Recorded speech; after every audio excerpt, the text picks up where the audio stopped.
Bonjour à tous, aujourd'hui je vais vous partager mon expérience en matière de développement personnel, comment aller mieux, comment commencer à aller mieux grâce à la lecture. Les livres sur le développement personnel, le bien-être, on le vend en poupe, mais c'est vrai que c'est pas évident de faire le tri au début, de savoir quel livre par lesquels commencer, il y en a tellement sur le sujet.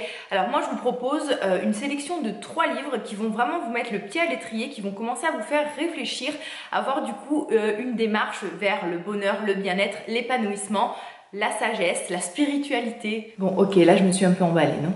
Je vais vous proposer 3 livres qui sont avant tout des romans initiatiques. C'est vraiment, ça se lit comme un roman, comme un livre. Vous allez pouvoir lire tranquillement ça à la plage le soir avant de vous coucher. Mais à la suite de ces livres, vous allez voir, votre curiosité va être titillée, des questions vont se mettre en place.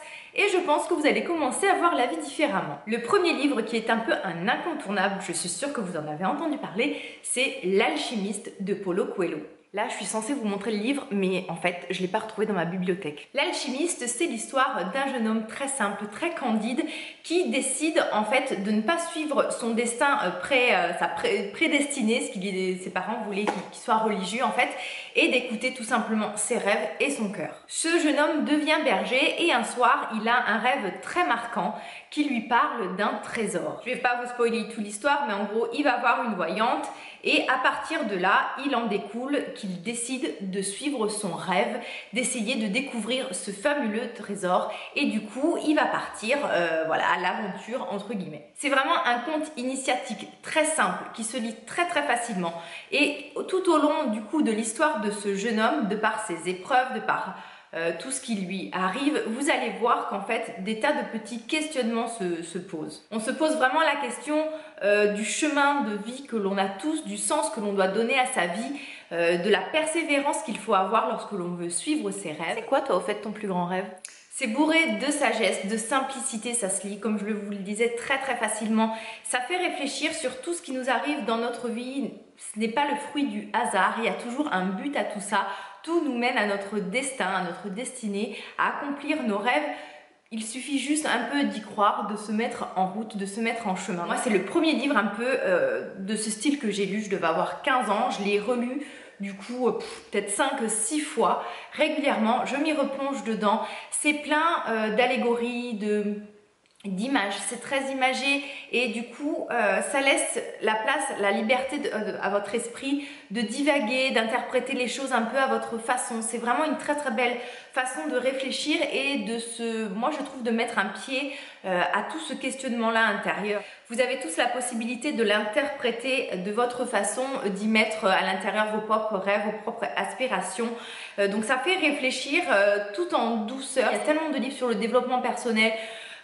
Certains sont très techniques, sont très difficiles à aborder. Là, vous pouvez vraiment le lire comme un roman et commencer du coup à vous poser les bonnes questions. Ensuite, le second livre que j'adore, et là je suis contente parce que je l'ai et je peux vous le montrer, c'est L'homme qui voulait être heureux de Laurent Gounel. Si tu es une femme, ça fonctionne aussi, t'inquiète pas. C'est l'histoire d'un jeune instituteur qui est en vacances à Bali, il passe des super vacances, et puis là, il décide d'aller voir le sage du village, et constatation, il se rend compte en fait qu'il n'est pas du tout heureux. Chaque jour, il va aller voir ce sage avec lequel il va parler, et vraiment, dans ce livre, vous allez apprendre à quel point le mental peut avoir une emprise sur vous, à quel point tout ce que l'on peut penser peut devenir la réalité. Mais peut devenir du coup la réalité dans le sens positif comme dans le sens négatif. C'est-à-dire que vraiment, notre esprit peut complètement nous conditionner à être malheureux comme à être heureux. C'est bourré de bons conseils, toujours encore une fois, imagé, raconté, romancé, donc ça se lit très facilement. Vous allez même pas vous apercevoir que vous lisez un livre. Moi, je trouve que ça a été l'un des meilleurs de tous ceux que j'ai lus. Je les conseille à des tas de personnes et ça les a vraiment aidés dans le sens où on arrive à vraiment ressortir des idées concrètes. Par exemple, un passage moi qui m'a beaucoup marqué, c'est lorsque ça parle un peu du comportement et de la gestuelle que l'on peut avoir.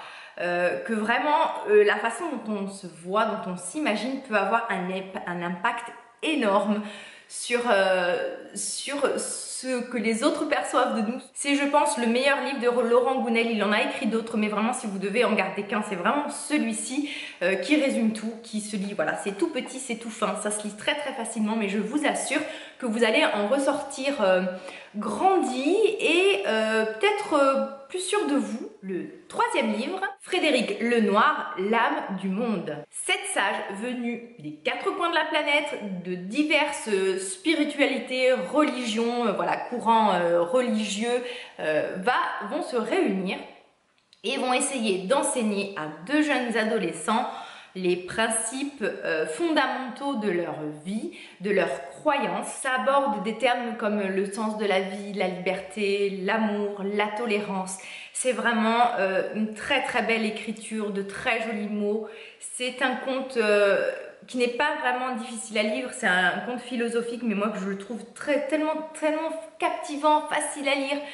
Et c'est tellement juste et vrai, on se rend compte qu'en fait toutes les religions, toutes les croyances, tout se rejoint. C'est un livre qui peut se lire très très rapidement comme un roman classique, mais moi je vous conseille vraiment de lire très lentement chaque chapitre, d'y réfléchir, de laisser de côté, de s'y replonger parce que c'est une petite merveille. Il y a des tas et des tas de beaux enseignements à tirer de ce livre. J'espère que cette vidéo vous aura été utile. N'hésitez pas à la liker ou le contraire si vous n'avez pas aimé, à la partager autour de vous si vous pensez qu'elle peut être utile à quelqu'un d'autre. Nous on se retrouve très très bientôt. J'espère que ce nouveau format de vidéo sur le développement personnel, tout ça vous plaît. Donc n'hésitez pas à me le faire savoir. Mettez-moi en commentaire quels ont été les livres qui ont changé votre vie. Je vous embrasse tous très fort et je vous dis à très bientôt. Bye bye.